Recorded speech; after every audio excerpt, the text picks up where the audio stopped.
Hello, hello. Welcome to Alburdunn After Dark, episode 6 now. I'm Sylas with TSW, joined here by Wes from TSW. We're going to be doing a little bit of a weird deep dive today. Somewhat requested by people Somewhat, yeah. Discord. Yeah, so we're actually going to be talking about essences for a lot of today. But first, this segue to our sponsor. Team Shockwave would like to thank Swashbuckler Games and Collectibles for sponsoring the channel. Swashbuckler Games is the premier site for all of your Legion's Realms at War singles, sealed, and accessories, as well as a great selection of tabletop games. Visit www.swashbucklergames.com today or click the link in the description.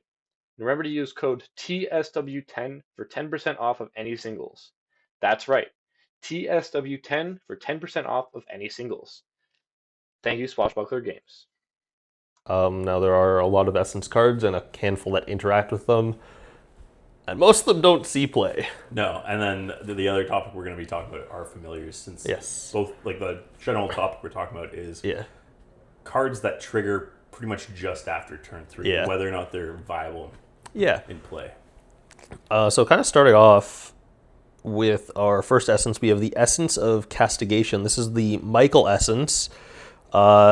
This is the Frontiers one, right? Yeah, the Frontiers one. We're going to start with all the Frontiers? Yeah. All right, let's start with all Frontiers. So the Michael one says, for the remainder of the game, each time Michael the Divine Wrath takes 5 or more battle damage from a single attack, he can deal his physical attack to an opposing warlord. Wow. Honestly, in my opinion, one of the better ones. I mean, like, yeah, but at the same time, after turn 3, when Michael is taking 30 damage from one attack, dealing 4 damage back doesn't matter. No, and also it costs you 15 Bloodborne and 15 Consume, yeah. And you don't really have much of that to spare by turn 3. You don't? No, not really. So, possibly doing 4 damage back is embarrassing, to say the least. It's kind of like a slap in the face. Yeah. Yeah, it's like, oh no, you hit me with your giant orc for 30 damage. Yeah. let me get you back there, buddy. Let me get you real back for 4 damage.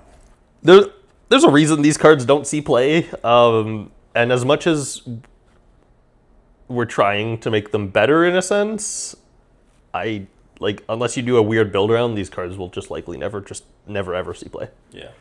Next one is the Demon one, Essence of Corruption. For the remainder of the game, each time a Nausicaa uses her special ability, she can target a warrior in the discard pile instead of on the field.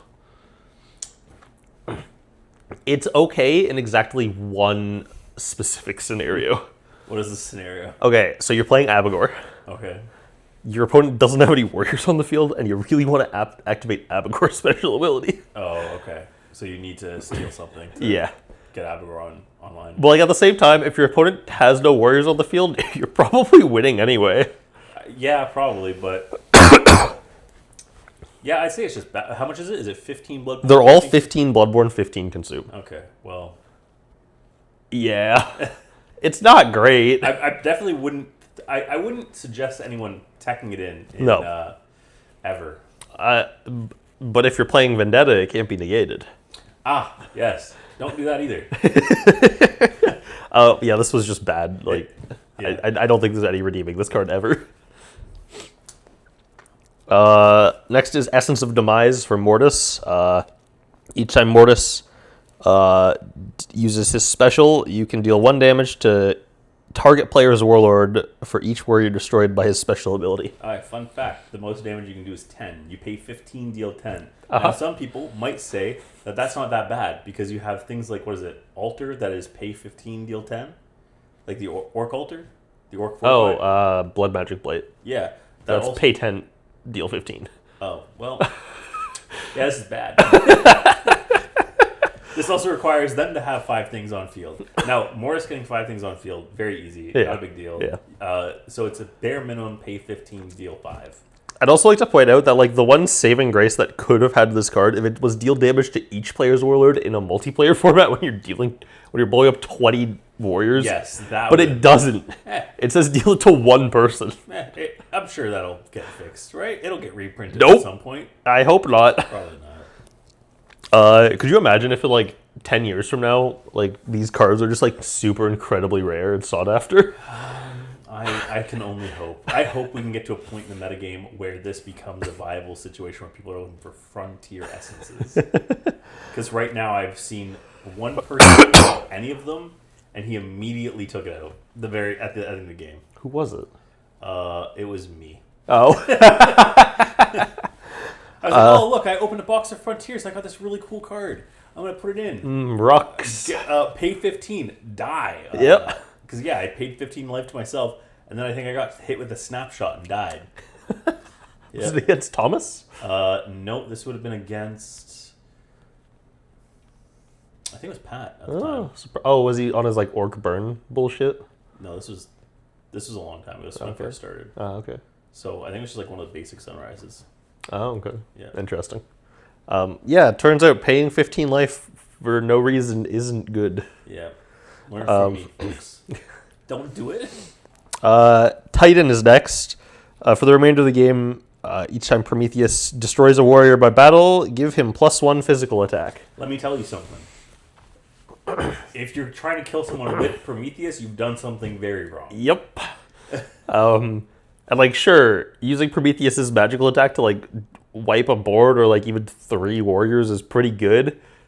But that also means that you have to wait till your next turn to get the relevant part of this card. Yeah. At which point, you're doing Prometheus 5, wrong. And you're dealing, 6 damage? Is it 6 or 7? What's his basic? 6. His basic is 6, so he'd go up 1. He's go up to 11. Wow. Pointless. You already killed them. You probably killed them twice before you get the extra. If you're playing this, probably not. That's true. So we talked about... Actually, you know what? I could see a small world where this... No, mostly healing got fucking cut, didn't it? Yeah. A lot of... Okay, well, if you had played this card 2 months ago, which would have been January of 2026, it may have been viable in very niche situations. Still wasn't. In very niche situations. And you know what we talked about? How these cards are not great because you have to wait till turn 3 to use them? Yeah. You have to wait till turn 4 to effectively use this. Oh, yeah. That's somewhat worse. Yeah. And in like an aggro deck. Yeah. If you're already getting to turn 3, probably... Well, I mean, you just wait on Prometheus usually on turn 3. Usually. Or die. Yeah, or die trying. One of the two. But you're like... not seeing a turn 4 normally. Yeah. Like, I don't know. It's just not good. Yeah. Essence of Legacy. The Orc one. Each time Sharn destroys an opponent's warrior by battle, Sharn deals 3 damage to that warrior's owner's warlord. Do you want to try all that again? Every time Sharn kills a warrior, deal 3 damage to that warlord. Not bad. Yeah, thanks. Still not good. I honestly wasn't listening. Every time she kills a warrior, she deals 3 to your opposing. Yeah. It's not as bad. Like in theory, this can do 15 damage and go even. Sharn's magical attack deals 2 damage to every warrior. Oh, okay. Yes. So that could, in theory, wipe a board, which is 15 damage off this. So then you're effectively paying 15 consume to do nothing. No, 15 damage to them. It's not... But you're paying 15 life to do this. Yeah, but your health is its own resource. As long as they die, who cares? So you're paying 15 consume to put both of your numbers higher. Yeah. That seems bad. It is. When Sharn can just do that without paying 15 life. 100%. But in the vacuum of essences... This is probably the best one. This is probably the best. Frontiers. The Frontier Essence. This is the best Frontier Essence. Shockingly, something funny is going to happen later when we talk about the other essences. Next essence, LRAW. Whenever a warrior attacks LRAW gets to hit him back with his physical attack. I think this is probably the second best one. Right next to Michael. No, because this is killing warriors. Michael's hits warlords. This hits the warrior that's hitting LRAW. Oh. Yeah. Okay. So it's like you get as long as you're not attacking with a massive warrior, you're getting one attack off with that warrior, and then that warrior dies. Which, like, in some cases, that's also bad. Like, turns out, that makes Grim win the game, because they just death loop you forever. Yeah, and then now I don't even need a warrior on the board that has a large hit pool that I can loop into. Now If Alero ever has this card in play and no warriors on the board against Grim, he loses because it just infinites him. Yeah, I infinite myself, kill you based off just dealing the damage to itself. You kill my warriors, and I just loop it. Yeah. To me, it sounds like a good time that I think we should try testing. If there's anyone out there who does want to test the essences, test the hero essence, reach out to me. I will help you test it. Yeah, this also, notably, this is also a fortified. What? This essence is a fortified. Okay, why? Yeah. Aren't they all unifieds? I think all of the other ones are. No, sorry, the angel one is also a fortified, making it even worse. That one's a fortified. Yeah, it's just those two that are fortifieds. Why? I guess because traditionally they're both more fortified focused decks. Like, sure, but especially back then. Sure, but if I'm setting this, that means I'm not setting a different fortified. Yeah, you know what I could do is I could probably set a Fando Falls. Yeah. Or like a Michael's proc. Yep. Or any other. What's the Darkwood package come in? What sets that in? Empires mostly. Oh, that sucks. I was gonna say maybe you play those, but have Frontiers. You wouldn't have those yet. You wouldn't have Fando Falls either. Oh, is that also Empires? Yeah. Listen, I don't play blue. You could set an anti-magic. Yeah, there you go. Just play an anti-magic. Which keep in mind, also 15. No. 15 consume? No. It's 10 Bloodborne, 10 consume. It's 5 less of each resource. Oh, and then you also just get... So, you get to activate essentially a Void Hollow. Yeah. You get to negate their thing and Void Hollow thing for 10 less resources than this essence. I would love to know where the balance was coming through on these cards. Like during specifically the essences. To be perfectly honest, the balance team then wasn't what it is now. I'm having trouble talking today. Yeah. What a good day to be recording something. Oh well, it is what it is. Next up is the Dwarf Essence, Essence of Secrets. Quartz Art can physical and magical attack in a turn. Okay, so we had this conversation in Discord just a few days ago. I think the general, or what the consensus was, is that just like all the other essences, don't fucking bother.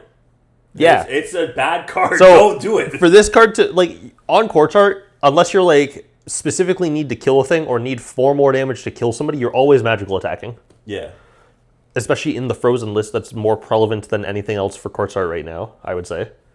Well, specifically in our play group, because we have 2 Frozen players. Which, I'll have won the Siege by the time this comes out, hopefully. I'm going to drop this tomorrow. Fuck!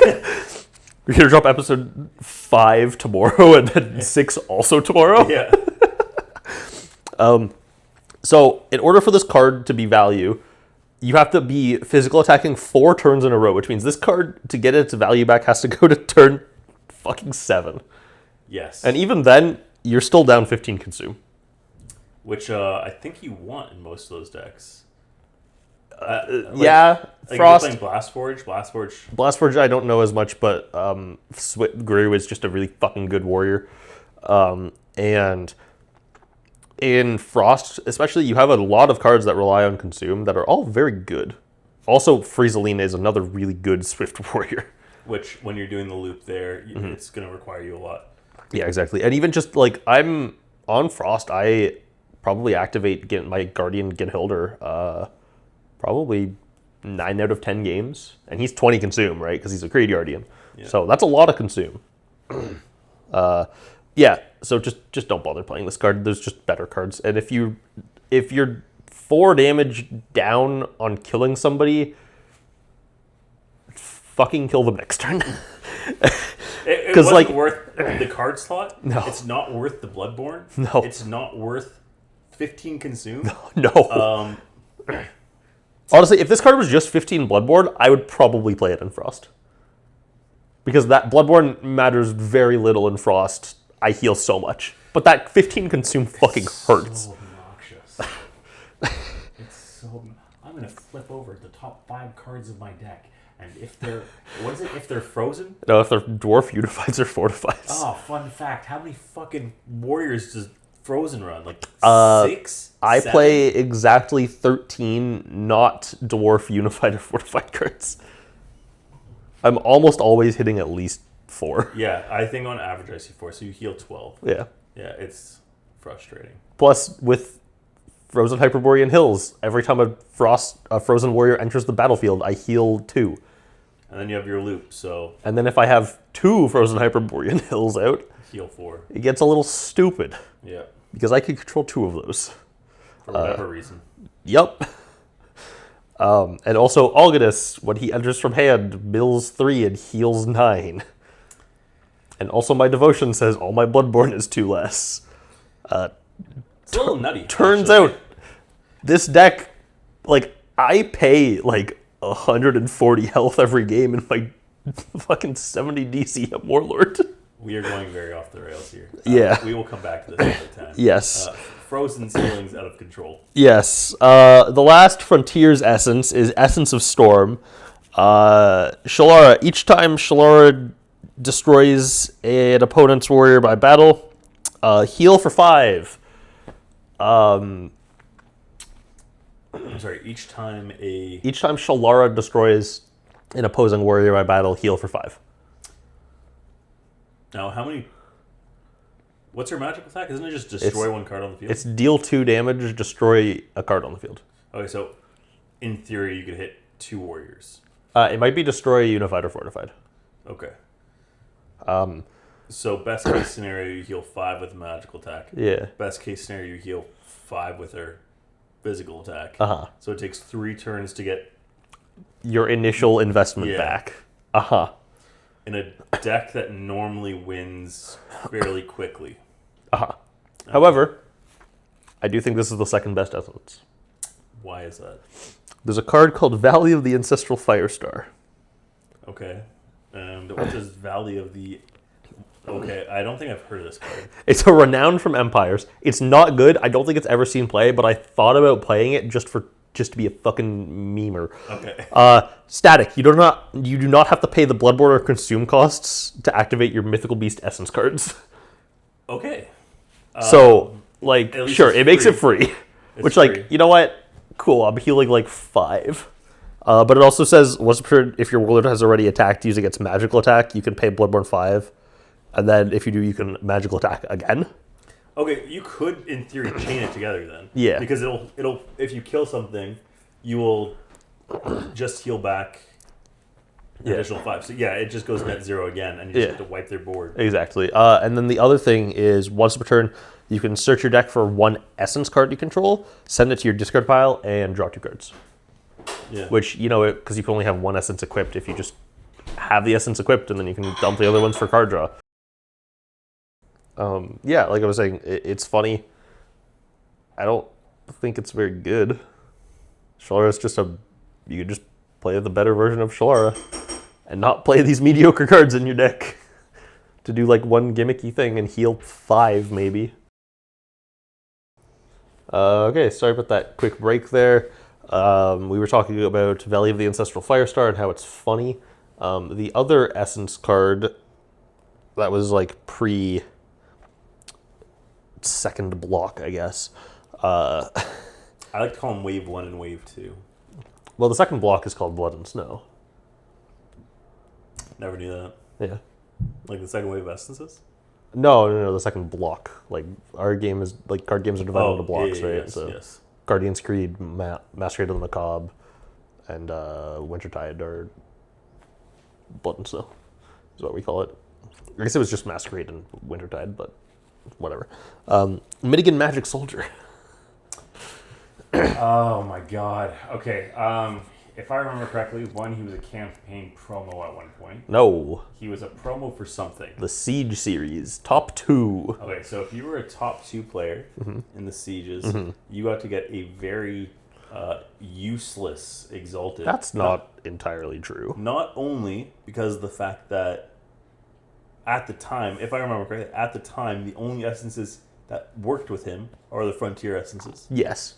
Also, was he playable at the time? No, he wasn't No. legal until It's he kinda came like out Moose, in right? ELP. Yeah, it's just so like the Moose is still not legal. Yeah. One day. One day, Mortis will have Moose in his deck, and it will be absolute fire. I still need one of those. So do I. I thought you got one. No, I was so close. Oh, yeah, you just got fucking high rolled. Okay, well, you don't need to bring this up in every fucking episode. Jesus Christ. Yeah, but again, Magic Soldier, he's Swift, he's Shockwave, and then his parry says, shuffle up to one Essence card in all players' discard piles and /or eradication zones into that respective owner's deck. Then draw one. No. Well, then what's the point? Uh-huh. Oh, actually, you know what you could do is you could play that with the Mythical Beast one, and then you could shuffle the Essence back in to then play the EOR Renown. Yep. And then send it to discard again to draw 2 more cards. That still sounds bad. Yeah, I know, but like it's a loop. You could do it. I'm just trying to think. When would you play him? That is probably the only time I can see. I was gonna say you might play him in pleb, but then I realized as soon as the thought went through my head, that's something. No, I don't think you can. I don't know what deck would even run. You know what? We'll get to that later. I think the only time he was ever really played was in the old Marianas Magic bullshit, just because Swift Shockwave is pretty good. There's only 2 warriors in the game with Swift and Shockwave on them. I don't know the other one. Levictus. Oh, that's why. It's Don't forget, Levictus is significantly better than Minikin Magic Soldier. But Swift Shockwave is just very good removal. Yeah. Now, let's talk about the significantly better essences. These are all the ancient essences from ELP, which you can't really get anymore, notably. Yeah. Which is Until it is. ELP was a fucking phenomenal set to open. I mean, there's a reason why it sold out so quickly. Yeah. I think ELP is probably my favorite set to open so far. Yeah, actually, I'd say so. I like that design idea with how they set up because Wintertide does it as well. Yeah. Like, I guess The supplemental. the 2026 version or 2025, yeah. The 2025 version of Wintertide did the same thing. Yeah. A lot of fun to open. Yeah, it's great. But I still liked opening ELP more than I enjoyed opening Wintertide. Yeah, I think ELP also just had overall better cards, whereas Wintertide was trying to expand upon archetypes that are lesser built. And I'm not saying the cards in Wintertide are bad by any means, because they're not. There's so many good cards. But they're Like more... Frozen Heart. Oh, no. Well, Is that Wintertide? Yes. Yeah. Like Frozen is Heart. Frozen Heart Wintertide. Frozen Winter, you know. Shut up. I'm sorry. It's been a long day. But no, Wintertide has some good cards, but they're more like build around cards rather than this just gets slotted into any deck cards. Yeah. Where like a lot of Wintertide or a lot of ELP, like the False Gods, for example, a lot of them just get slotted into decks. Like Terra Firma just gets put in Dragons, Secretum just gets put in Grim, and Emrys just gets put in Magi when that's a real thing, and not my stupid bullshit deck. Yeah. But anyway, Ancient Essences, they all work the same way, but that same way is different from the original Essences. They don't have a cost, and they don't equip or like attach to your Warlord. They all have 3 modes, and as cost, you choose 2 effects, and then those effects happen. Didn't you just say they work just like the other Essences? No, they all work the same, just that same is different from the other Essences. All the ELP Essences are the same, but all of they're not the same as the Frontier I just Essences. wanted to clarify because I thought you said they were all the same as the Frontier Essences. No. And then proceeded to say how different they were from each other. So let's start with Heroes, just because it's the first one on the list. Target 1 warrior in the field. The targeted warrior loses and cannot gain keywords for the remainder of the turn. Target up to 2 hero warriors on the field. The targeted warriors gain Valiant and deal 3 damage to all warriors on the field. If I'm going to rate this out of all the other ones, if I remember correctly, I'm going to put this relatively low. Yeah, it doesn't do anything that heroes don't already do. Yeah. And like if I'm going to give a warrior a keyword that's going to prevent them from death, I would not choose a Valiant. Mm-hmm. And if I am giving warriors Valiant, I'm also not too keen on dealing 3 damage to them right after that, because that's probably going to trigger their Valiant. Yeah, this card is incredibly mediocre and doesn't see much play. Yeah, I think out of all the LP ones, it's either the worst or very close to being the worst. Yeah. Now, when Maravin becomes more prevalent with a couple of the Maravin devotions, it could start to see more play later on. But right now, I just don't think it's worth the slot in your deck. Yeah. So far, hero essences are 0 for 2. Current. Yeah. Undead is next. Essence of Ancient Death. You're gonna die, and it's gonna be really old when it happens, I think. Yeah, but also it will either make you... It'll either help put you in a spot where you kill them before you die of old age. True. Or at least put you in a spot where next turn you can. True. So all players sacrifice one face-up card on their side of the field to Fable. It's windmill. You sacrifice windmill. Thanks, Wes. Place two undead cards from your discard pile or eradication zone on the bottom of your deck in any order you choose. It's any undead warrior that gets eradicated by some asshole with vampire slayer, or a doomfire if you're a piece of shit. And you have the remaining AP for it. Send the top 3 cards of your deck to your discard pile. Silas, do you like this? Do you like me whispering? No, I really don't. A little undead ASMR. I would really like it if you stopped. Okay. Maybe next time. This card just kind of does everything Undead wants it to do. Don't talk normally. You fuck. Yeah, it's a good card. Yeah, it's good. It does Undead things. Also sacrifices a form of removal that's, I think it's the least seen form of removal in the game. Sacrifice? Yeah. Yeah. It's pretty much exclusive to Undead, I think. I think it should be. Well, no, probably not. Like, I'm okay with them. Yeah. But notably, it gets around things that prevent destruction and stuff like that. Because sacrifice is a different word than destruction. Yeah, and that's the thing, is like Undead doesn't have a lot of actual destruction effects. I mean, it has like Whispers of the Grim, it has Graveyard. It has Graveyard, it has Key. Yeah, I think that's it. For Mortis, anyway. Yes. Excuse me. Yeah, I think so. Unholy Trinity. Well, Is no, that's not sacrifice. destruction, that's sacrifice, yeah. That might be it. Yeah, that card good. Camilla's where it's built, also destroys. Camilla effective. Camilla's destroys.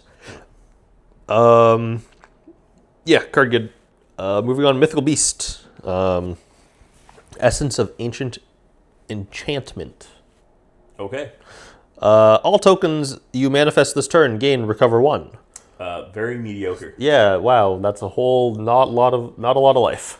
Except for the fact that I guess if you're playing Shalara, which you probably are in this case, at least in my mind, you can make quite a few tokens. So it could. It's like 10. That's in a deck that like has a relatively low health pool. 75, 80. 80? Relatively low. The literal highest? Yeah, but if you're comparing it to Elysian's, like it's a little lower than Elysian's health pool, so it could be. It's not good. I'm sorry. I was trying to run through the play line and I'm like, this isn't working. The second effect is choose a token you control and manifest up 2 other copies of that token. Well, now you can make 12. Wow. Hey, that's 2 more life. Wow. The funny part about this is that if you're an idiot, you could manifest 2 more copies of the blood tokens from vampires. That would be so funny. That would be block your entire field. Yep. I don't know why you would do that, but you could. I would appreciate if they did that. Oh, no, never mind. That doesn't work. Ignore me. And then the last effect is all tokens you currently control gain perish, deal 1 damage to any target. Wow, it's the same as the recover. It's 1. It's who cares? And this time it's worse because now you're also max dealing 5. Yeah. Yeah, because it's only all the tokens you control, which is not good. Yeah. This card's bad. I'm going to put it down there with the hero one. Yeah. Moving on, we have Essence of Ancient Gelid. Gelid? Glod. Glod, of course, my bad. Yeah. Look at the top card of each player's deck. Name a card, and if you do, reveal the top card of your deck. If the card you revealed is the named card, draw 1 card. Very good in Arcane and Frost, in my opinion. In Frost, not really. I don't play Frost. And then target player says the top 3 cards of their deck to their discard pile. See? Good in Frost. That part's like okay in Frost. The other 2 effects, who fucking cares? Hey, you know what? I have actually seen Taylor resolve the name of the top card, and it just happened to. And he just happened to get. He was like, what was it? Is it not Welcome to Wintertide? Welcoming of Wintertide? No, it was Windermere Island. Oh. He was like, I really, really need to see a Windermere Island or I lose this game.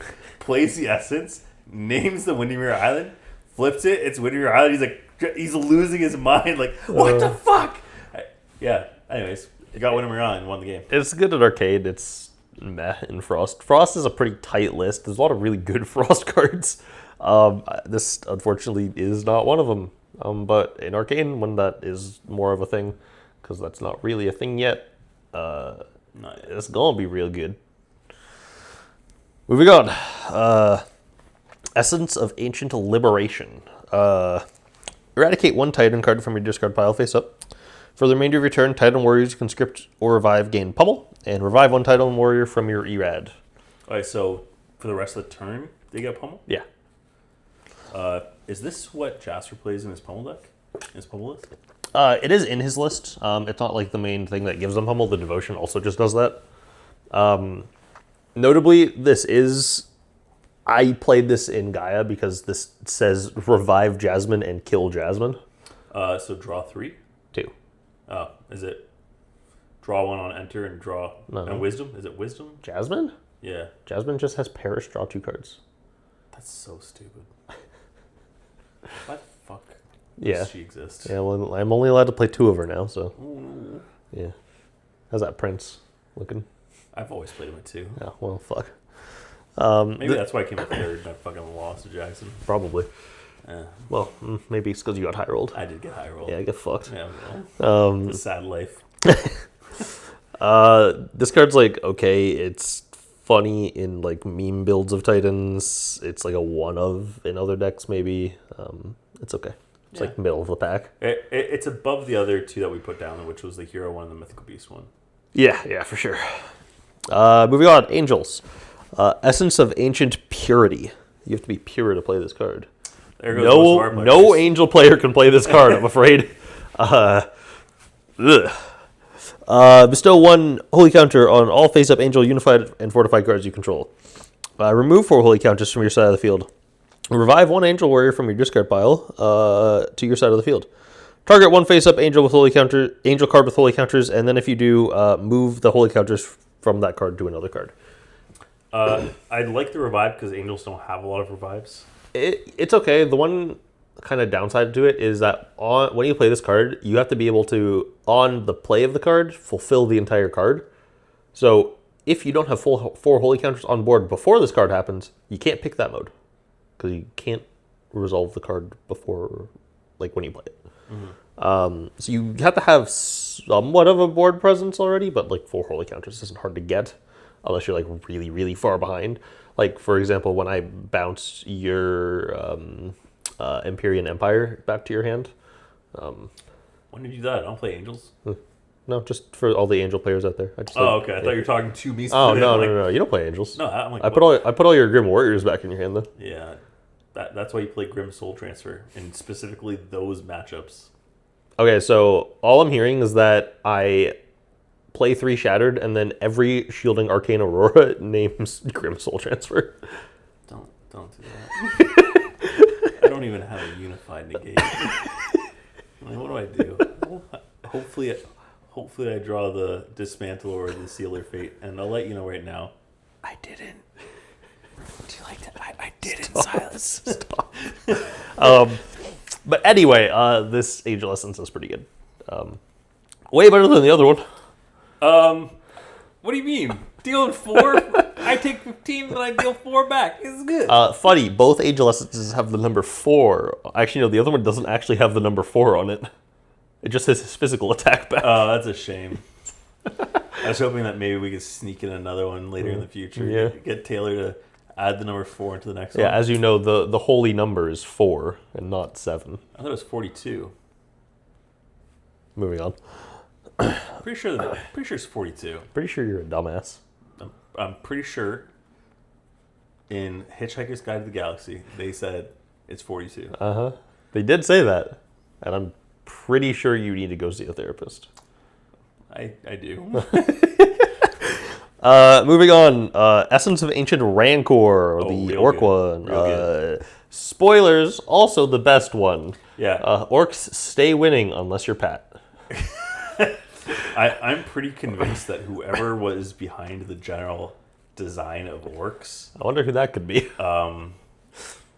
might have a little favoritism. It's just a little bias. So, Ancient Rancor, destroy one face-up card of the field, revive one orc warrior from your discard pile to your side of the field, bestow +3 to all orc warriors currently in the field. It just does so many things.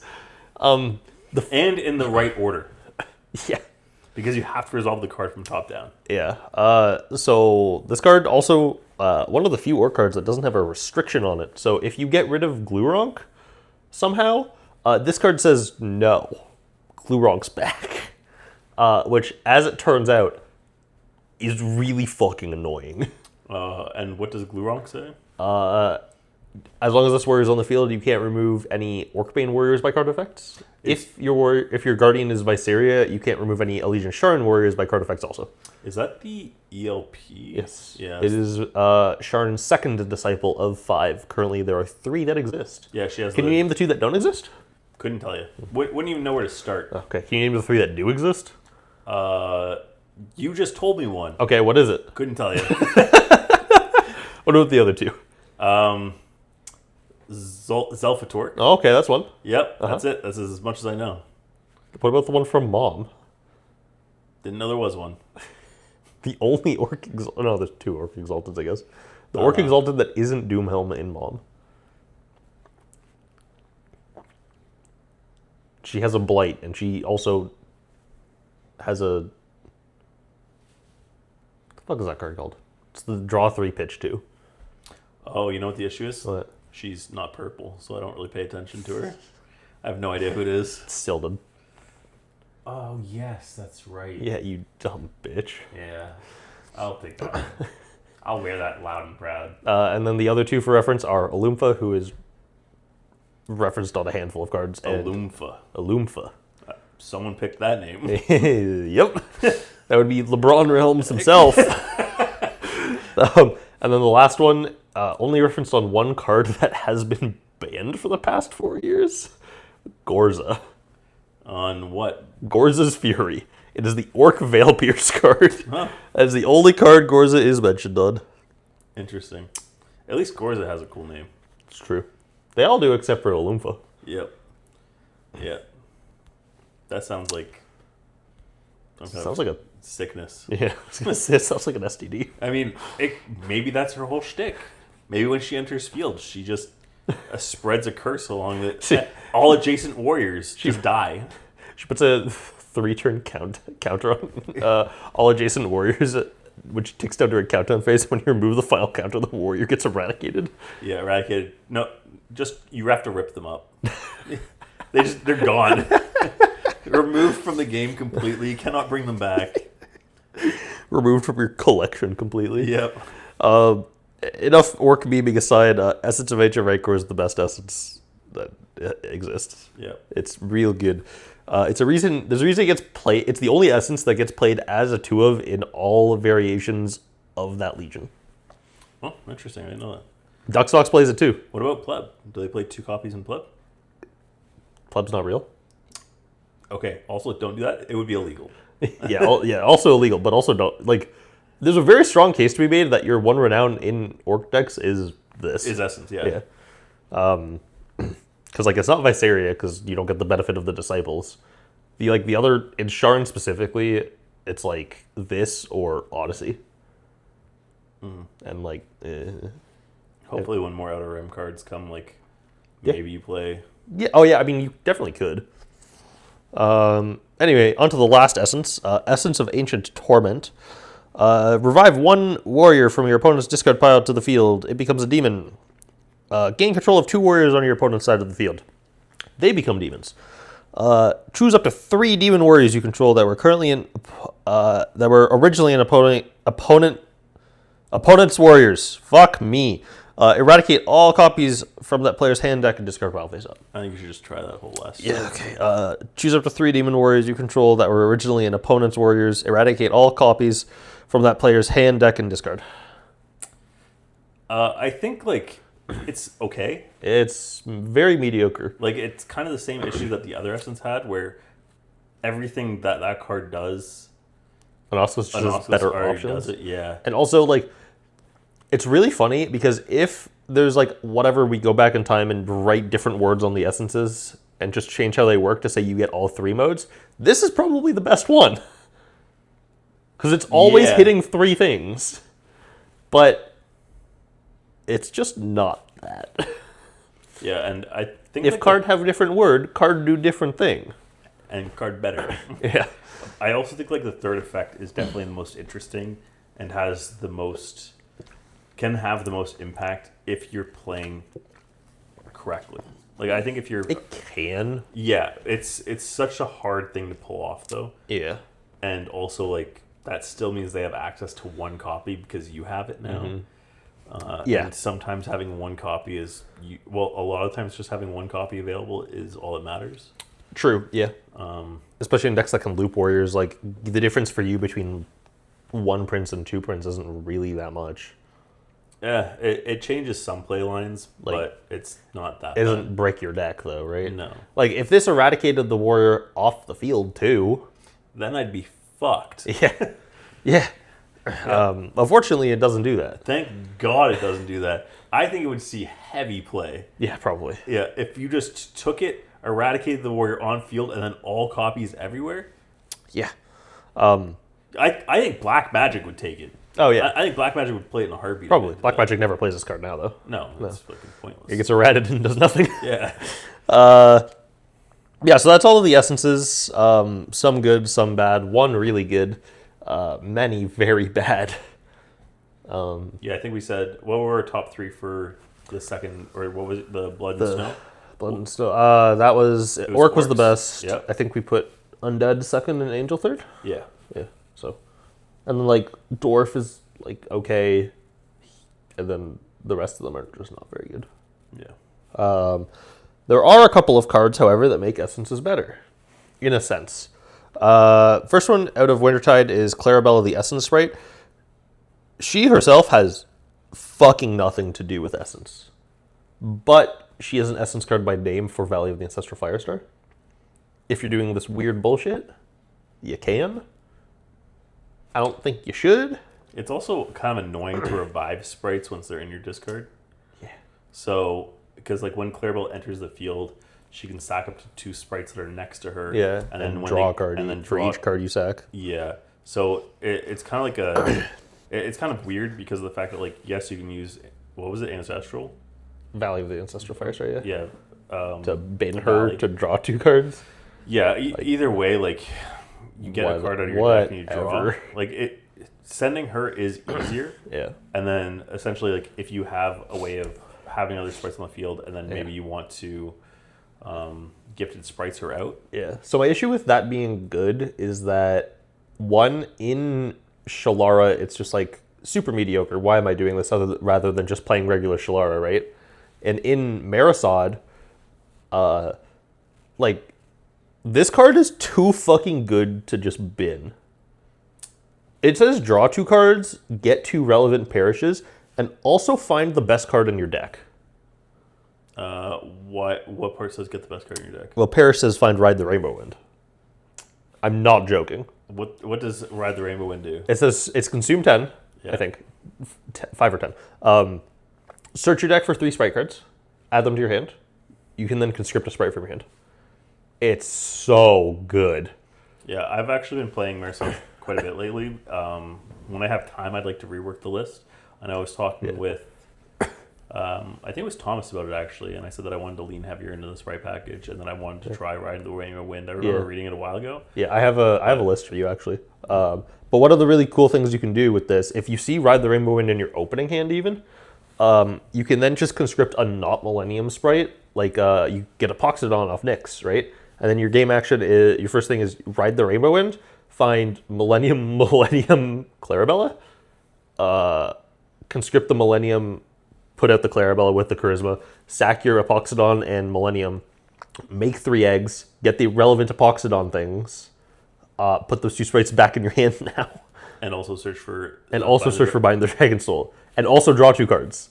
Like, that's really good. I've been toying around with it. I have the deck actually built upstairs right now. And, oh my god, the deck is so much fun when you lean into sprites. Yeah, that's how I've been feeling lately. Because, like, dragons just don't have the draw power without the sprite package. Because, like, the sprite package is their draw power. Yeah. It just, it feels... Well, like, the way I look at it is the sprite package helps you in the early game and the dragon package helps you in the late game. Yeah. But you can't put your dragon package into the sprite package. I don't want to know where you're going with this. I'm going to let that one go over my head. I don't want to know. But yeah, so Clarabelle is good, but not in terms of... She's good, but she's not good because she has the word essence on her. Yeah. The essence on her kind of matters not at all. Sorry, also to clarify, so like, why are you doing this in Shalara? Don't do this in Marisad. Why are these cards in your deck if you're playing Jan Marid? I think there's an option to Nope. if you're bad at the game. Oh yeah, okay, that's right. Like I think like that's probably the only time you're doing it. That's fair. Any other time, it's pointless. Mm-hmm. Yeah. Now, the more relevant Essence Man, Holy fuck. It's gonna be the dwarf. Lithenmord, baby. He has 2 abilities. We'll talk about the Parish first because it's not as relevant to this. It just searches for an Arcane Dwarf card, reveals it, and puts it in your hand. Not relevant yet. Not relevant to the discussion, I meant. Oh, okay. Still a relevant card, still a good fucking card. This finds Shielding Arcane Aurora. That card's really good. It also finds Reading the Arcane Runes. That card's also really good.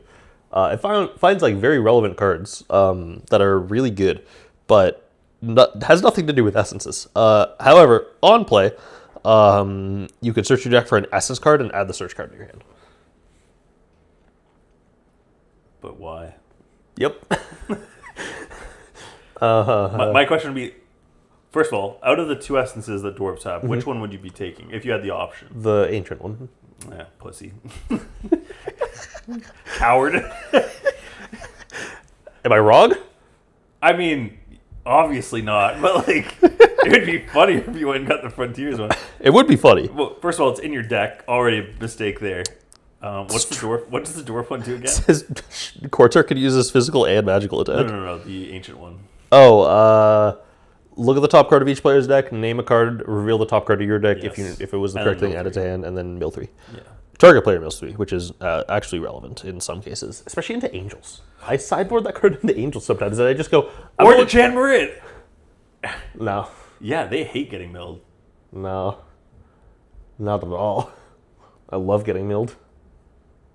On Jan Marid, I have so many relevant in-bit effects. Okay, maybe I'm just taking it from like when I play Haunted. Okay, that's a lot of milling. But like, if you want to just randomly mill me for 3, I'm okay with that. Yeah. No, I'll make you mill everything. Yeah. Okay, now I don't have a good way to search for familiars, so let's talk about familiars. Yes, go to filters, put on, go to Creed, and then put rarity to 3 stars. First edition rares. That's still like half the cards in the set. Yeah, but they're like the first 10. Oh, okay. Like I think you get like 4 Alehouse cards for whatever fucking reason, and then it's all the familiars. I don't know why. But Okay. Well, let's start with Glitter, because that's the first one on the list. For the remainder of the game, your Mythical Beast Guardians consume also gains the following effect. Target up to 5 Mythical Beast cards with different names in your discard pile and add the targeted cards to your hand. In Shalara, you're playing Serena, so this is never touching your deck, pretty much. Like, unless you're siding in Xenocon, but then, like, does this matter, really? it's essentially a retreat 5, right? Like, yes, but also your synergy already retrieves the 2 relevant cards you care about for the most part. Yeah, And, like, Phoenix Flame's Conflagration is, like, never hitting the field until you're killing somebody with it, right? no, unless it gets negated or something like that. Yeah. Like I think it's okay. I don't think it's a must play. Yeah. But I don't hate it. Like I think anything that retrieves, because like retrieve is such a hard mechanic. Mm-hmm. Really, like the only other main way you're getting it in Shalar is, I think, off of Dragon Clash is your really only retrieve. Yeah. And a lot of times that gets negated. Yeah. If this card ever touches your Marisol list, I'm going to be under your bed when you get home at night. Yeah, you don't need it. No, nor should you play it. Unironically, really good engines. Yeah. Because you can do your Guardian every turn on Wafoja. And I also think that it's really good in pleb. Like I unironically think they're definitely a lot better in pleb. Like Guardians the familiars in general in pleb, because games just last longer, right? Yeah. I also just think in Jan Meridian specifically, because they don't have a lot of retrieve, because they just shuffle things back, right? True. So they're going to shuffle things back and try to draw into Actually, putting this on Wafoja is so fucked. Yeah. You shuffle 3 cards back, draw 3 cards, and then put 5 cards in your hand. Yeah. That's so good. Why am I not playing this in my game? Because you can easily, if you don't get curse off, because for whatever reason it gets like negated. It gets like negated or whatever, you just put it back in your hand. You just put it back in your hand. It's really good. Or you can just hit it once, then retrieve, and then do it again next turn. And it's just always in your hand to hit them for at least like, I don't know, what was it in pleb that Jasper was hitting for, like 9? Something like that, yeah. Yeah, I think it was his average. Yeah, it's pretty good. Yeah. Glitter, definitely one of the better familiars, I think. Yeah, for sure. Excuse me. Hissy. For the remainder of the game, when you activate your Undead Guardian's consume ability, you can target 5 face-up cards on the field, and the owner of the cards must sacrifice them. I can promise you right now, that bitch is going in my pleb list. It was not in my pleb list for the last 2 tournaments. I have no fucking idea why. I have been struggling so much to get through backlines. And I'm just like... This only has face-up. Oh my god. Yeah, it doesn't matter though, because the biggest problems are my face-up ones. Like the Darkwood package. Oh, yeah, true. Fucks Grim true. in pleb. You have... Like, your only way of destroying face-up fortifieds in pleb is to mill Camillas. Fun fact, you get that once per turn. So that means you have to, like... Okay, well, they have Discoveries up. Discoveries also hits... I forget the other dark. Is it Archers that says like the one that says Hideout? Hideout. No, not Hideout. The 2 attack or less can't attack. Mysteries. Yeah, one says 2 attack and less. Yeah. Original attack 2 or less can't attack, and then the other one says protect all your other dark. Protect all other. So you have to kill Discoveries first. Yeah, I think. Yeah. Discoveries that, and then Mysteries is the one that says 2 attack. And when you blow up Mysteries, all warriors on the field lose keywords. Yeah. So funny. It's like a fight. I've only successfully done it once where I was able to negate the Discoveries and then blow up the Mysteries to win, but it's just a fucking nightmare. So this helps get around that. This card, real good in pleb. Yeah. In Constructed, this card looks a lot better than it is, I think. It looks a lot better than it does, or it does a lot better than... No, it looks a lot better than it is. I think it's significantly worse than people evaluate it at in Constructed. I am thinking about going back to it. I was on it at first when it first got released because I really liked Casavaca. I'm a huge Casavaca fan. Yeah, he's great. I love his playmat. Yeah. Actually, I don't think I have one. Not the point. Because he'll make your opponent sack 3 that you target. Then you sack an additional 5. Now, what's funny about this is that Hissy does not say that you have to target a player to sack cards. You can sack any number of cards on the field. Yeah. Well, up to 5. Yeah, on either side of the field, though. On either side. So you can do like 2 on yours and 3 on your opponents or whatever. Yeah. It's good. Yeah. And that's the biggest thing is like it's nice to be able to reset some of your own things. Because you can often you can use your key to blow up things. Then when you activate Hissy, you can blow up key to retrieve key to do it again. That's right. You can do the same thing with Graveyard of the Doomdrake. You can hit Windmill. You can hit, if you're running some defensive pieces that are just really bad that you don't want to have, like Catacombs. Like sometimes you need to get rid of your own Catacombs because you're like, well, I haven't been able to Doomfire all game, but at this point I don't care about it. And I want to slow Grim Decay, but I can't slow Grim Decay because my Catacomb's still up. And I don't have any fucking way of getting around it. No, your Veil has pierced, so you could have sacked it off that. But then you're forcing to sack up. You know what? Long story short, I'm thinking about going back to it. That's fair. Moving on, Howler. For the remainder of the game, your Dwarf Guardian's consume ability also gives the following effects. Draw up to 5 cards and place the same amount of cards from your hand back on the top or bottom of your deck. He's just not good. But he's cute. He is cute. Unfortunately, his effect is not relevant. Yeah. Who the fuck cares?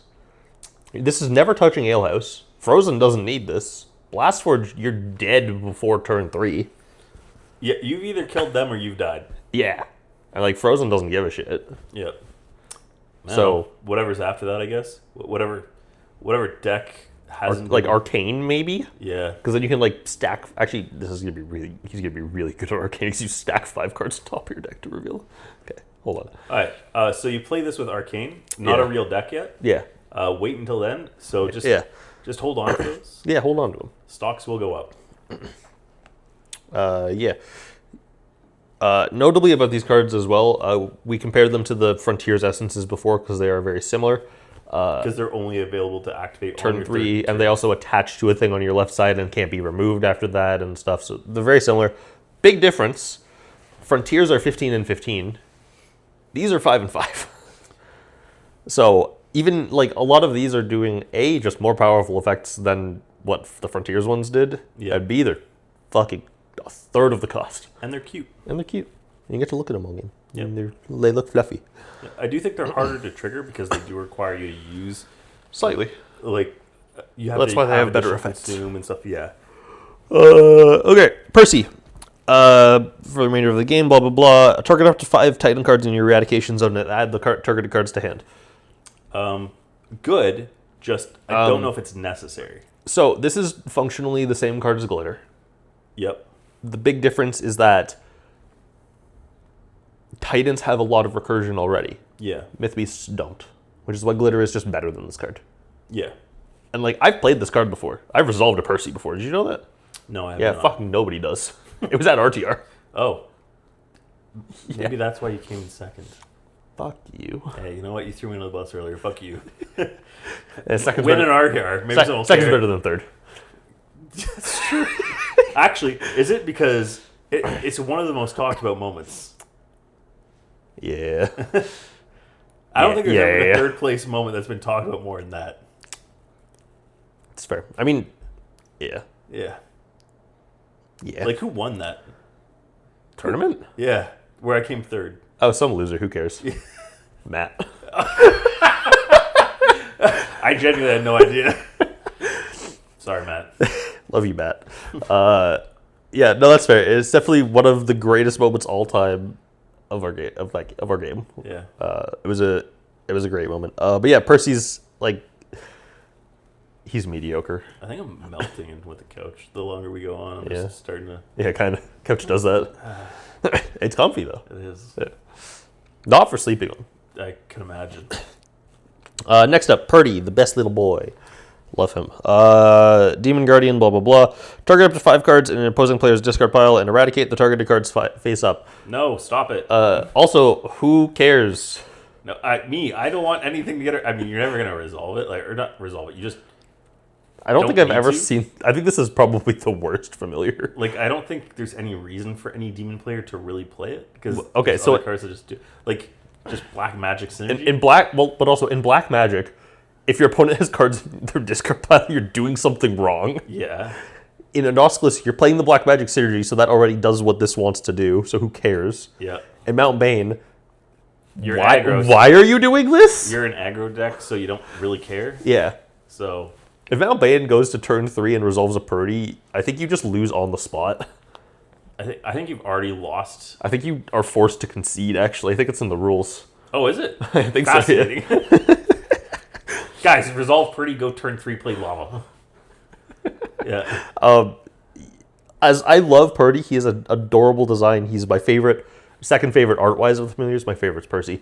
No, Hissy, I love that little snake. I like birds. I'm a little slithery snake. I like birds. I'm a slithery snake. I have approximately 540 pigeons upstairs, Wes. What the? Oh my god.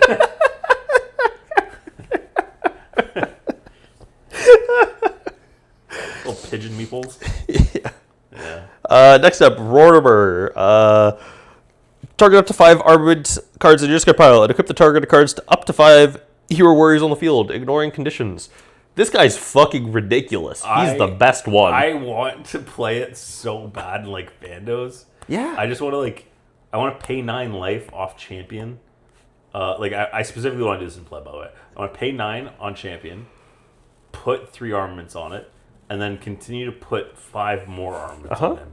Now, I hope to God my opponent isn't playing undead, and I hope to God they don't just parasol him. But dear God, but also in Fandos, it's really good because even if you're not champion, even if it's just like whatever warrior, Baruch gives that warrior 4 more attacks. And then you still have 5 armaments on that warrior. Why is Baruch giving 4 additional attacks? Well, it gives him 1 attack per Liger you have. Oh, well, yeah. So if you just have one guy on the field, throw 5 armaments on him. Yeah. And then have 4 Ligers. Yeah. Or does it say ignore the conditions of the armaments? Yeah, sure does. So you could, in theory, if you didn't want to put all of your eggs in one basket with your one warrior, you could space them out over all of your Ligers. Yeah. Or I could put all 5 on one warrior and hit you with them 5 times. Yeah, which is so much funnier. Yeah. I did it once. It was really dumb. Yeah. That sounds like Euphoria. Yeah, I think I come to my pants, actually. That's a lot of information. Moving on. Snouter. Okay, so guys, I just want you to know, I don't know what this card does. I do know it's an orc card. I'm going to tell you it's probably busted. Give all warriors on your side of the field +5 attack. Seems real good. Now, keep in mind... they're probably dead anyways. I've had somebody tell me before that these familiars were designed to work with the Creed Guardians. Okay, now, no. I know this one. Okay. Surprisingly, because as we know on this podcast, I'm very good at knowing purple kid cards. And specifically Mortis. I know 1/16 of this game very well. Everything else is very general knowledge. I do know, though, that the Orc Creed Guardian, whose name I do not know, his consumer Babadook, does he run around in a little house? No. Like a little house with legs? No, that's something else. That's fucking Baba Yaga. I was close. Which we should do at some point. We should, yeah. We definitely should. His consumability says sacrifice all the warriors on your side of the field. Yeah. And then deal 3 damage for each warrior sacrificed this way. But with Snouter, you can't give anything +5 because you don't have a board. Yeah. Yep. Curiosity. Well, I'm guessing from the way the stack works, nothing will get revived before the +5, correct? No. So if you have parishes that did revived. Yeah, so the way this familiar specifically work is there's not a second card that's triggering when you do your consume. It says your consume does that additional plus this. So it just adds to your consumability. It just makes it longer. So it's all happening at the same time, right? So you sack it and then give your board +5 immediately. Which is nothing. Okay, so since they're made with the Creed Guardians in mind, someone was high as a fucking kite when they were like, "Oh yeah, this makes sense, guys. This one makes sense." I mean, to be fair, most of them are pretty coherent. Yeah, I agree. Like Casablanca. Yeah, Casablanca works real well with Hissy. Fucking Zeticon adds 3 cards back and then 5 more. Fucking Maravin, who not at all actually, but I think it might just be those 2. Yeah. I guess I'm trying to think. Azrael. Azrael works really well too. What is Azrael's consumability? Azrael's consumability is revive up to 5 Angel Warriors from your discard and/or Erad. Okay. So he just says build a board, and then the last familiar, which we'll talk about in a second, puts holy counters down. Right. So that one works also very cohesively. I think the Titan one is also fairly cohesive. I wonder if there was... it's a discussion for another time. What's next? Next one is like Wooly. I like how Wooly is so far down compared to everything else on that list. Yep. Bestow 5 holy counters on all Angel Warriors on your side of the field. That's a lot of holy counters. Bestow +5 holy counters to all warriors? Yeah. It's a lot of fucking holy counters. Especially when Azrael goes, put 5 warriors on the board. Wow. What does Sigrid say? Give a warrior +X attack where X is the number of counters removed this turn. It'd be fun in pleb. Sigrid plus this? Yeah. Because like Castiel's already playing this in Sigrid. I think it might be overkill because you're using like your. I'm pretty sure what you're doing is you're using your synergy to put a bunch of counters on your warriors already. Yeah. And then this is just doubling up on that essentially. So like I think sometimes Well, I see players. The problem is you can't Sigrid before you Oblation. So this is not it doesn't work the way you think it does. Sigrid says you can only do it after your warlord uses their special ability. Get fucked. Yep. What can I say? However, pretty good in Michael. Yeah. Give Helios especially- and Luna 5 holy counters. Well, especially because I'm pretty sure Alexandria just put 3 holy counters on all warriors. And that's a loyalty? No, that's the Guardian Alex. Oh, okay. My apologies. I thought you were talking about the warrior. I mean, the which you loyalty Alex is still fucking good. play. Yeah, so those are all of that. I would say overall the familiars are much better. Yeah. And as cards come out, familiars become better and better. As cards come out, the essences don't get better. I like to see another wave of essences that kind of like worked like the first one. I'd like to see another wave of familiars and essences, honestly. I'd like to see, particularly we're doing more with modal cards like the ancient essences. I'd like, especially because there's obviously the first wave of warlords and then there's the Empire's 8, which I've taken a column of because I think it sounds fun. The Empire's 8? Yeah, it's an alliteration. Yeah, it is. I do like alliteration. What's that for alliteration? So there's the first wave and then the Empire's 8, which is 16, but we could do like a new essence that says, do this if it's equipped to Michael, do this if it's equipped to Castiel. Kind of like how the Reformations work. Shit, we already did that, huh? Yeah. Fuck. Okay. Good idea, though. Yeah. Yeah, not original, but good idea. Maybe we do more. I would like to see more familiars as well. I like the idea of familiars. I wish the first 8 were more playable, but I think a second 8 could be pretty cool. Speaking of the Revolution cards, right now, obviously there's 21 warlords in the game, 16 of which have access to a Revolution card, which means 5 don't. Eventually, obviously way off in the future, when we get a 3rd and 4th of each color, I'd like to see another cycle of Revolution cards, which I think would be really cool. Okay, hypothetically, let's just brainstorm some. My specific one I'm thinking of is Bounty. A Bounty Revolution. I was actually going to say that next. I would like to see a Bounty Revolution card for Marionis and Merriman. Yeah. So currently... Oh, and I also like a rework one for Mortis, because goddamn, is it bad. Nah. It's so shit. Nah. Holy fuck. He gets what he gets. Maybe if in the future we get more Grim Revival things, or just Grim Mill cards, but you know, we're not going to talk about that right now. For Marianas, what would you like to see her Revolution do? There's so many things it could do. Because it's a total game state change, right? One thing it could be interesting, I don't know how good it is, but it could say all Ghost Pirate Warriors are treated as if they were Allegiance Marianas Warriors. Why would that matter? I don't know. I don't remember. I thought about this a couple days ago, and I had a reason, and now I don't. Okay. The other kind of funky thing, it could be like each time a Ghost Pirate is sacrificed to do something, because like the whole idea is that next win condition is sort of sacrifice the Ghost Pirate, so each time that is sacrificed, you can do something, try to build more aggro into the early turns. It could even be something to give them more Ghost Pirates early, because that's something the deck really struggles with. Yeah. Like, I think it would be interesting where it's just every time, like, in Allegiance, an Allegiance locked... Allegiance Marianas Warrior dies and make a Ghost Pirate? Yeah. That's fucked. And then it would be a lot of fun, especially in the fact that hopefully you have Plunder Party out. Yeah, no, we can't do that. No, that's a shame. Merryman one, hear me out. Each time one or more Magic Masks is equipped to a warrior you control, deal 1 damage to target opponent's warlord for each mask equipped. I feel like that could ramp. Yep, that's the idea.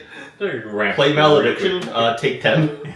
Yeah. Kill Malediction, play Malediction, take another 10. I remember like it was, I think yesterday actually, someone was like brought Malediction, like, Oh, how does this work with Malediction? Like, oh, you just equip every card in your deck to him. Mm-hmm. Well, I don't have to space my board. It's fine.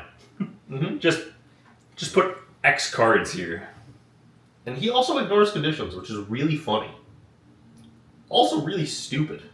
He's a dumb warrior. Yup. Guess what set he's from? I think it's ELP. It is ELP. Oh, yeah, you can't get him anymore. Good luck. Yeah. I think I have an extra one. Cool. I'll probably need that later. I think. I'm not 100% certain.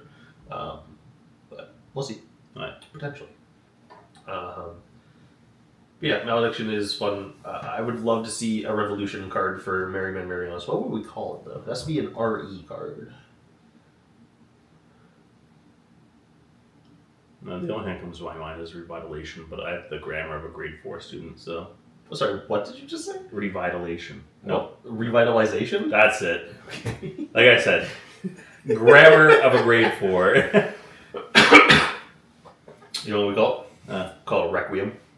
Requiem. Yeah. Why? I don't know. Just sounds cool. It does sound cool. Yeah. And also, But it it doesn't- like a lot of Resident Evil 9 Requiem. But it also doesn't end with shun, which all the other ones do.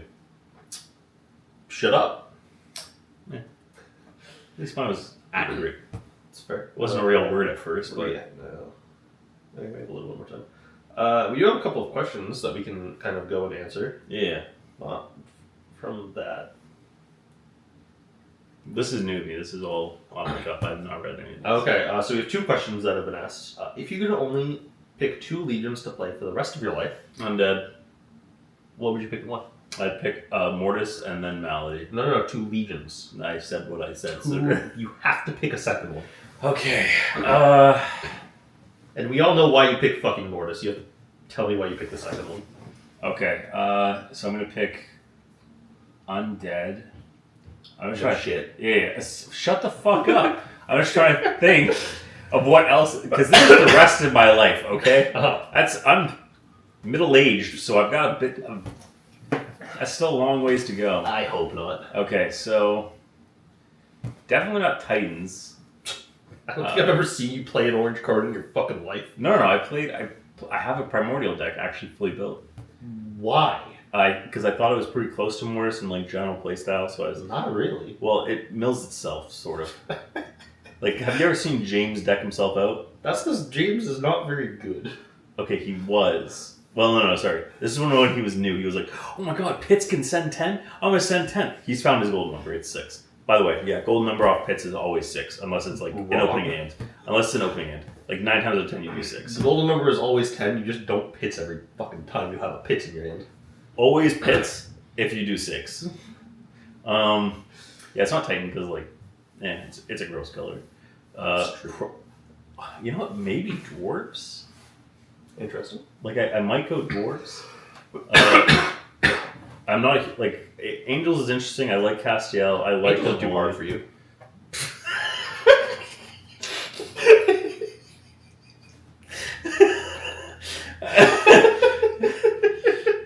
Oh, fuck.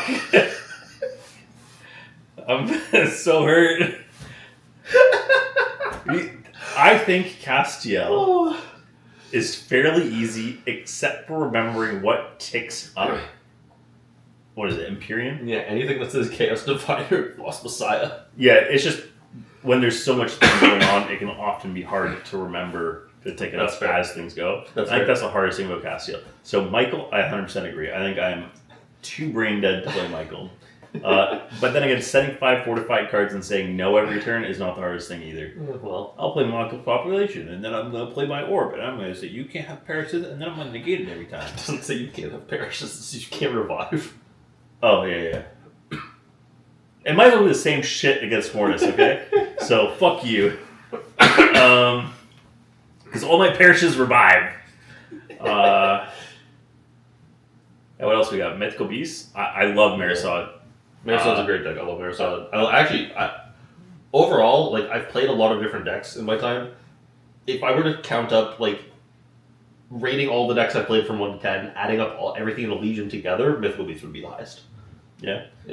I'd love to play Jamarid. That might also be one that's a little too big brain for me. Oh, yeah. I think he's the hardest deck in the game. Yeah.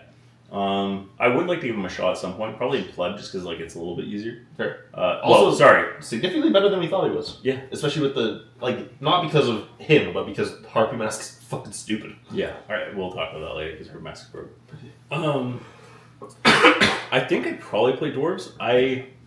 Because Frost does like a little bit of milling. It's It's a more controlled mill than Mortis. Yeah, so I would still like that. Mm-hmm.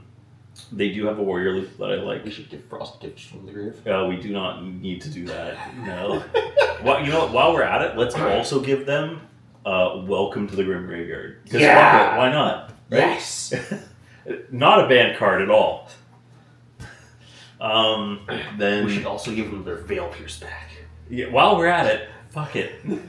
They also get their own second chance. A non-restricted revival that's archetypal. And Welcome to Alburdunn. Yes. As a 3 of. Yes. Guys, Frost is finally viable. Well, by the time you guys are seeing this, Frost might have already won. Also be getting nerfed. Yeah. It's a possibility. Yeah.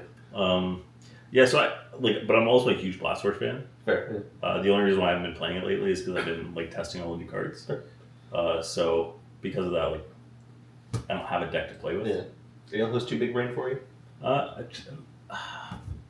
Probably. I did play it a little bit. You helped me build a deck a long time ago, and I think... Did I? Yeah, this is a long time ago. Shit. Okay. I've actually taken it apart mostly and sold a lot of cards to people who were more interested in playing Yellows. I like the general concept. I just don't think I like the Storm. That's fair. Yeah. I like the combo off of Blast Forge, but the Storm is it.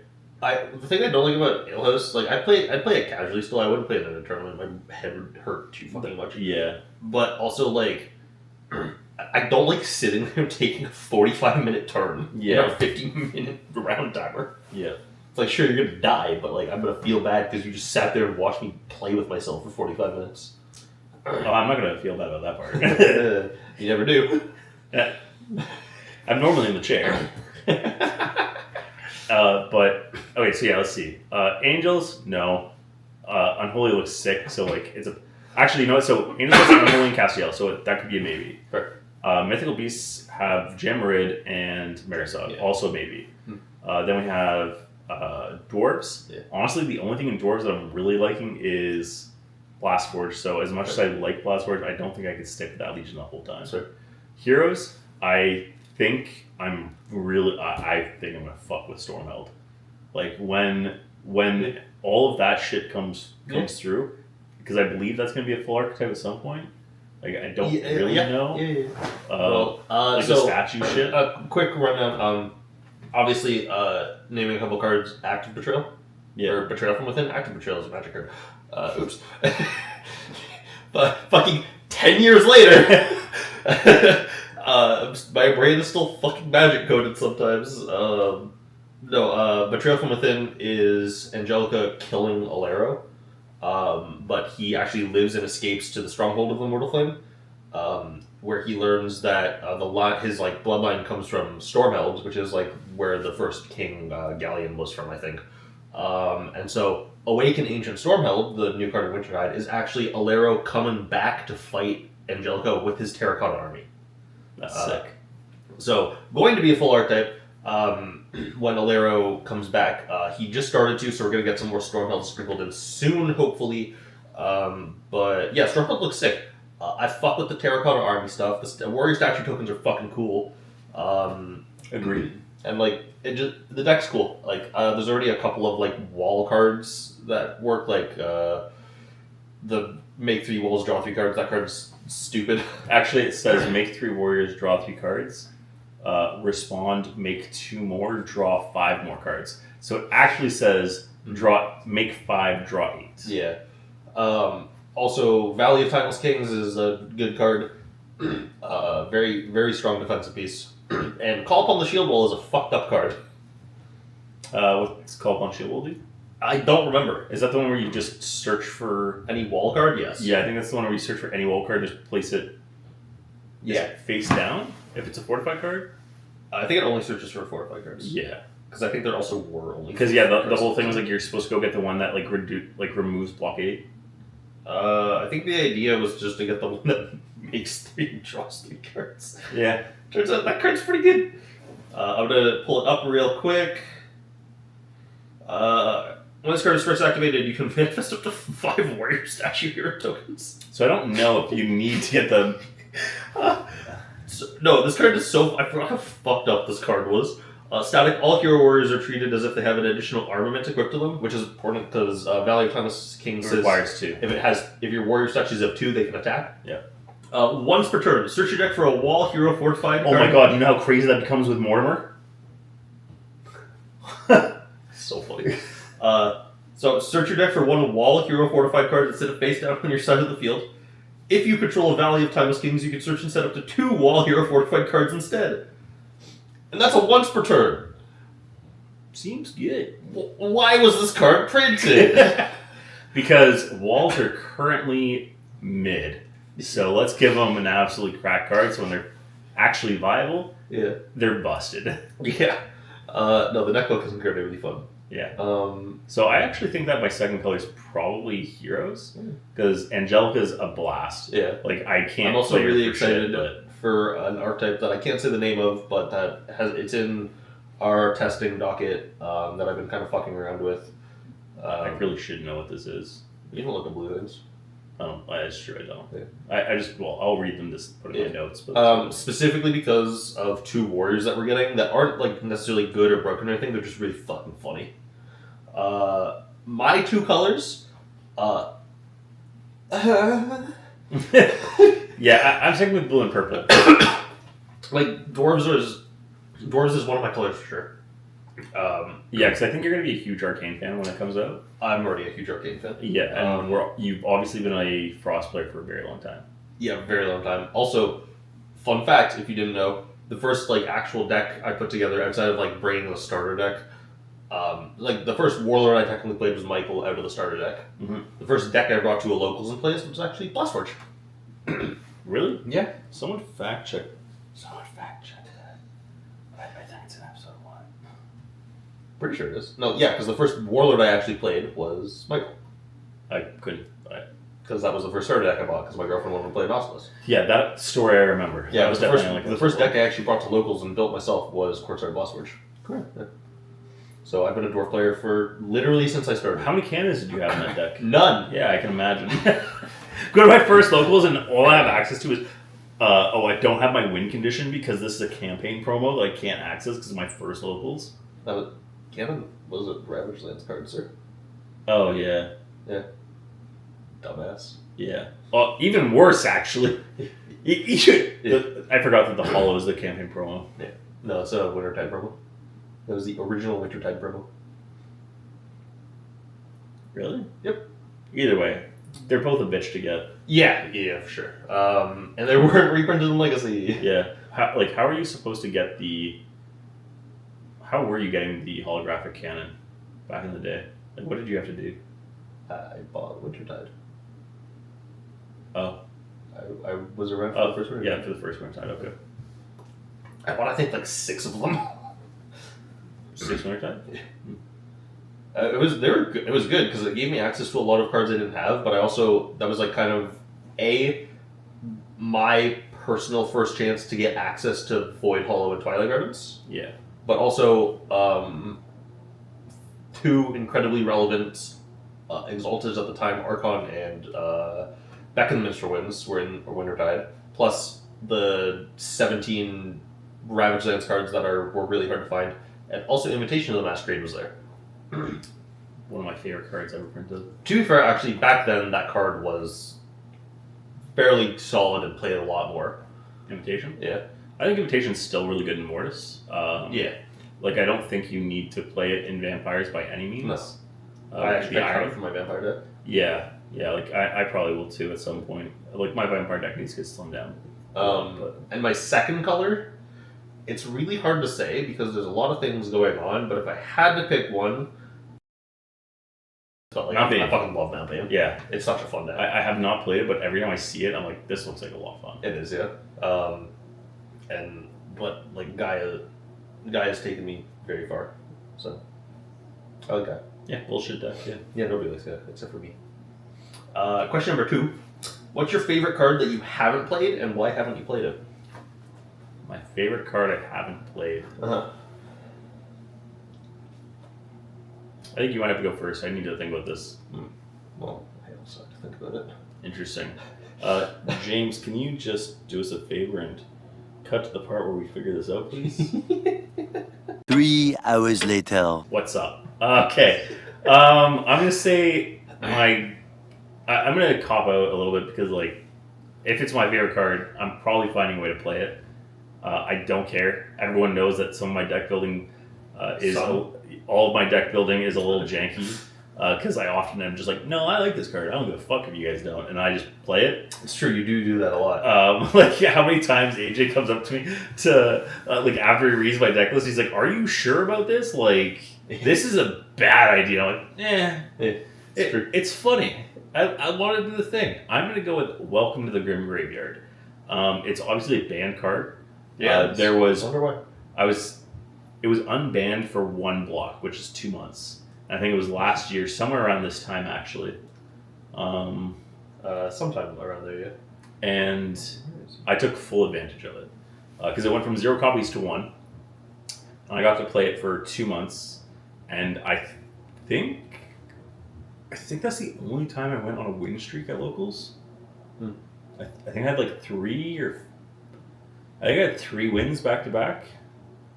Because I was just able to rip cards out of people's hands and they couldn't do anything about it. Yeah, that card sucks ass. Yeah, to play against. Yep. It is absolutely busted. The reason it's banned. Yeah, like, Undead doesn't have any unified negates. It's true, we don't. You know what? Just give us Welcome to the Grim Graveyard and I'll stop complaining. How about no? Yeah, it's Crazy Dutch bastard. It's a little fucked up, so...